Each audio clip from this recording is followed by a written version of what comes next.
Hi viewers, welcome to our channel. ప్రస్తుతం మనతో పాటు సీనియర్ జర్నలిస్ట్ దాము బాలాస్ సార్ ఉన్నారు. వారితో మాట్లాడారు. నమస్కారం సార్. నమస్తే. Sir, Hanuman movie super hit అవ్వడంతో ఇప్పుడు తేజ సజ్జా పేరు అయితే మారుమోగిపోతుంది. చాలా అప్లోస్ వచ్చాయి అతనికి. సో అతని అసలు చాలామంది డిస్కషన్ కూడా చేసుకుంటున్నారు, ఎలా హీరో అయ్యాడు, చైల్డ్ ఆర్టిస్ట్ నుంచి అతను హీరోగా ఎలా మారాడు అని చెప్పేసి. సో తన సినీ జర్నీ గురించి ఏం చెప్తారు సార్ మీరు? ఇప్పుడు హనుమాన్ పెద్ద హిట్ అవ్వడంతో అందరి దృష్టి తేజ సజ్జ మీద పడింది. నిజానికి చాలామందికి చైల్డ్ ఆర్టిస్ట్ గుర్తున్నాడు, కానీ తేజ సజ్జ అంటే గుర్తుండదు. మాస్టర్ తేజ అనేవాళ్ళు అప్పట్లో. తేజ సజ్జ అంటే ఆ అబ్బాయి అని చాలామందికి గుర్తులేదు. రెండోది ఏంటంటే పోలికలు కూడా దగ్గరగా చూస్తే కానీ తెలియదు. అబ్బాయి ఏమో బొద్దుగా ఇట్లా ఉండేవాడు, ఇతనేమో కొంత కోలముఖం స్లిమ్గా అలా ఉన్నాడు. సో అందువల్ల అంత ఈజీగా చాలామంది అయితే హనుమాన్ వచ్చినప్పుడు ఎవరు అందులో హీరో ఎవరంటే తేజ సజ్జ అంటే ఎవరతననే అడిగారు. అయితే ఇప్పుడు తేజ సజ్జ ఎవరు ఏంటి అని ఒక ఇంట్రెస్ట్ క్రియేట్ అయింది అందరికి కూడా. ఎందుకంటే మహేష్ బాబు లాంటి సూపర్ స్టార్ మూవీని దాటుకొని సైంధవుడు, వెంకటేషు, ఇటు నాగార్జున, ఈ నా సామ్రంగా, ఈ సినిమాలన్నింటినీ దాటుకొని అది పాన్ ఇండియా సినిమాగా వెళ్ళిపోయింది.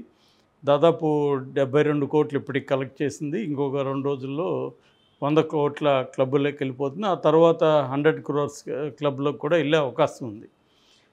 మరోవైపు అది RRR కలెక్షన్ని ఓవర్సీస్లో క్రాస్ చేసింది.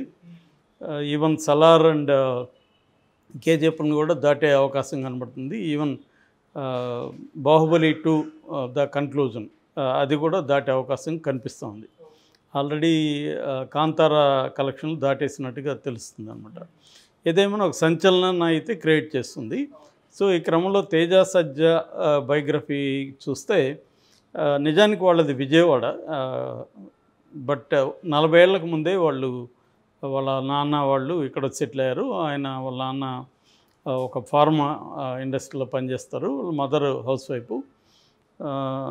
సో ఇతనికి దాదాపు 2 సంవత్సరాలు ఉన్నప్పుడు వాళ్ళ అన్న కృష్ణ కిరీటి, వాళ్ళ అన్న పేరు, వాళ్ళ అన్న ఈ అబ్బాయిని ఏదో స్టోరీకి తీసుకెళ్ళాడు, ఐస్ క్రీమ్ తినిపించడానికి దేనికో.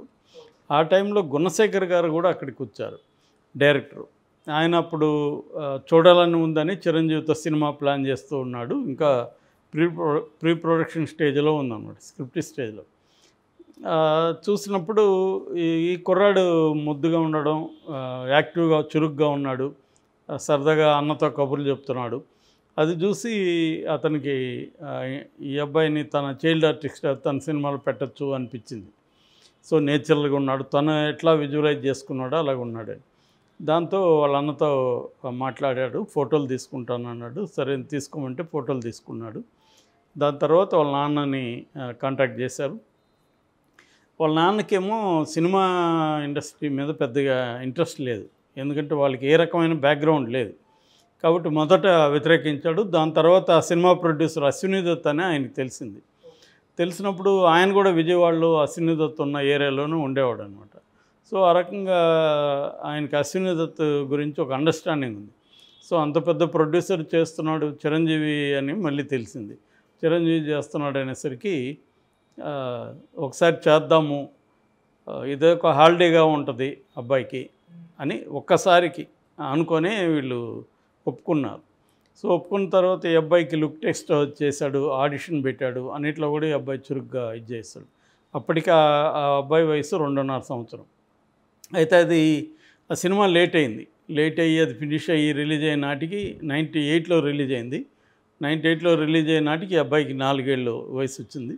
రిలీజ్ అయినాక దాంట్లో మంచి పేరు వచ్చినాక మళ్ళీ రాజకుమారుడు ఇటువంటి సినిమాలు ఛాన్సులు వచ్చాయి. దాని తర్వాత ఇంద్రలో చిరంజీవి రికమెండ్ చేశాడని చెప్తారు బి గోపాల్కి. సో అప్పుడు కూడా ఈ అబ్బాయి అప్పటికే ఆయనతో చనువు వచ్చింది చిరంజీవి గారితో. సో నేను మీ పక్కనే చేస్తానని అన్నా అంట ఇంద్రాలో కూడా. కానీ పక్కన చేసే క్యారెక్టర్ ఏమి లేదు కాబట్టి అతని చిన్నప్పటి చిరంజీవి క్యారెక్టరు ఇచ్చారు అబ్బాయికి. దాంట్లో తొడగొట్టే సన్నివేశాలు అవన్నీ కూడా బాగా పాపులర్ అని.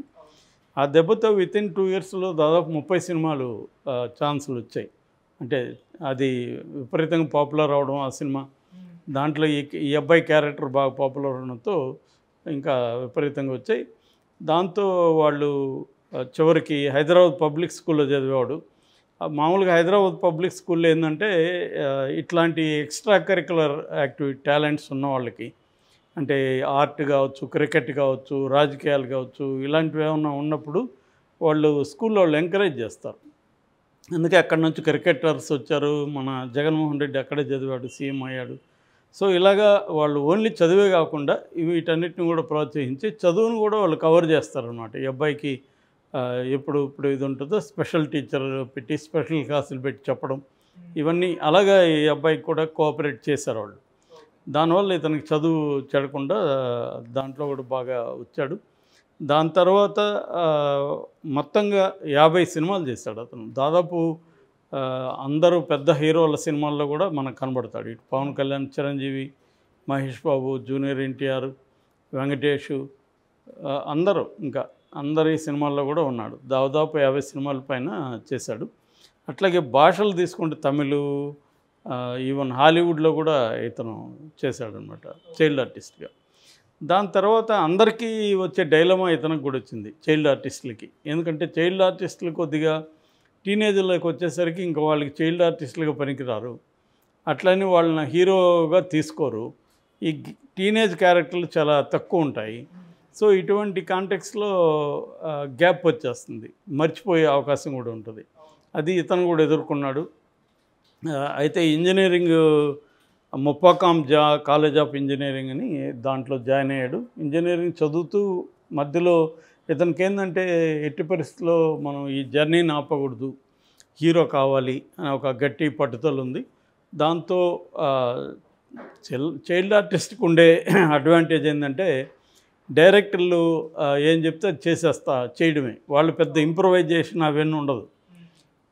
అందుకని చైల్డ్ ఆర్టిస్టులతో డైరెక్టర్లు కొంత ఇబ్బంది పడతారు, ఇంప్రొవైజ్ చేయమంటే చేయలేరు వాళ్ళు. వీళ్ళు ఏం చెప్తే నటిని చూపిస్తే అది చేస్తారు వాళ్ళు. అందువల్ల ఈ అబ్బాయికి ఇప్పుడు ఆ చైల్డ్ యాక్టింగ్ అనేది సరిపోదు హీరోగా కావాలంటే. అందుకని ఇతను వైజాగ్ వెళ్ళి సత్యానంద్ దగ్గర జాయిన్ అయ్యి అక్కడ ట్రైనింగ్ తీసుకున్నాడు. తీసుకుంటూ ఒక పక్క ఇతనికి విపరీతంగా సర్కిల్ ఉంది కాబట్టి, అప్పటికే ప్రొడ్యూసర్లు తెలుసు, డైరెక్టర్లు తెలుసు కాబట్టి అందరినీ అడుగుతున్నాడు. కానీ ఎక్కడ వర్కౌట్ అవ్వాలి. కొన్నేమో తను స్క్రిప్ట్లు నచ్చట్లేదు, సో తను కొన్ని రిజెక్ట్ చేశాడు, తనని కొంతమంది రిజెక్ట్ చేశారు. ఇటువంటి పీరియడ్లో ఓ బేబీ సినిమాలో ఛాన్స్ వచ్చింది. సో దాంట్లో 2019లో అది రిలీజ్ అయింది. ఓ బేబీ మనకు తెలుసు, నందిని రెడ్డి. సో దాంట్లో సమంత పక్కన ఛాన్స్ రావడం, ఇతను ఏమాత్రం తగ్గకుండా సమంతతో ఈక్వల్గా పర్ఫార్మెన్స్ చేయడం, దాంట్లో బాగా పేరు వచ్చింది.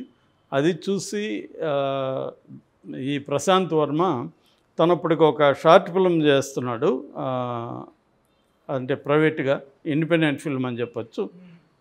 సో ఆ సినిమాలో డైలాగ్ ఇన్ ద డార్క్, ఆ సినిమా పేరు. దాంట్లో ఈ అబ్బాయికి మెయిన్ రోల్ ఇచ్చాడు. దాన్ని నీలిమా తిరుమల శెట్టి ఆమె ప్రొడ్యూస్ చేస్తుంది.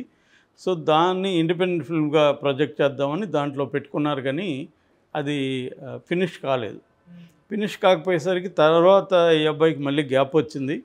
తర్వాత 2021లో జాంబిరెడ్డి ప్రశాంత్ వర్మ తీస్తున్నప్పుడు ఆల్రెడీ ఈ అబ్బాయితో వర్క్ చేశాడు కాబట్టి తననే సెలెక్ట్ చేసుకున్నాడు. అది కోవిడ్ బ్యాక్డ్రాప్లో ఒక జాంబీ జాన్రా అంటాం, అంటే చనిపోయిన వాళ్ళు, లివింగ్ డెడ్ అంటారు దాన్ని కాన్సెప్ట్ని.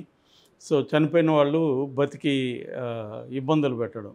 సో ఈ జాన్రాలో తెలుగులో ఇప్పటివరకు సినిమా రాలేదు, మోస్ట్లీ ఇండియాలో కూడా రాలేదు. ఇది హాలీవుడ్లో వెరీ పాపులర్ జాన్రా అనమాట. సో ఈ జాన్రా ఫస్ట్ సినిమా, అది ఇంట్రెస్టింగ్గా ఉండడం, అది రాయలసీమ బ్యాక్డ్రాప్లో పెట్టడం, దాంతో అది పెద్ద హిట్ అయింది. ఈ అబ్బాయికి పేరు వచ్చింది బాగా. ఇంకా దాని తర్వాత 2021 ఒక రకంగా లక్కీ ఇయర్ అని చెప్పచ్చు అబ్బాయికి.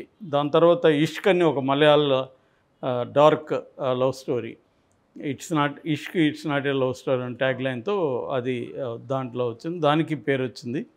తర్వాత అద్భుతం అని ఒక సైన్స్ ఫిక్షన్ సినిమా, దాంట్లోనూ చేశాడు.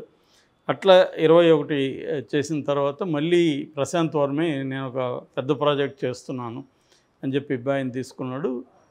అప్పటికి ఈ అబ్బాయికి చాలా సినిమాలు వచ్చినా కూడా దీంట్లో ఛాన్స్ వచ్చిన తర్వాత ఇంకే సినిమాలు కూడా ఒప్పుకోలేదు. దాదాపు 2.5 సంవత్సరం ఈ హనుమాన్ మీద పెట్టారు.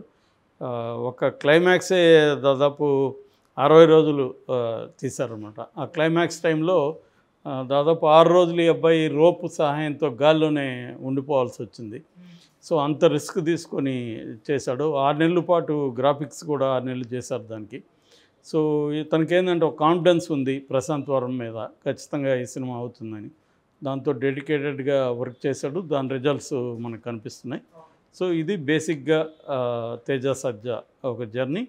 ఇప్పుడు అతను ఒక రకంగా పాన్ ఇండియా హీరో అయిపోయాడని చెప్పచ్చు. అంటే నిజానికి ఒకప్పుడు